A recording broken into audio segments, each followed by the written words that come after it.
अपने मोहल्ला के जान हो जानीला। आई सी।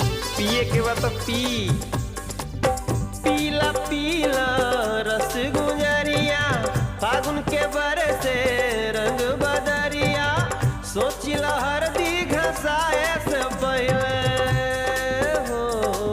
दादागिरी करोगे क्या? मन हो खेता बोल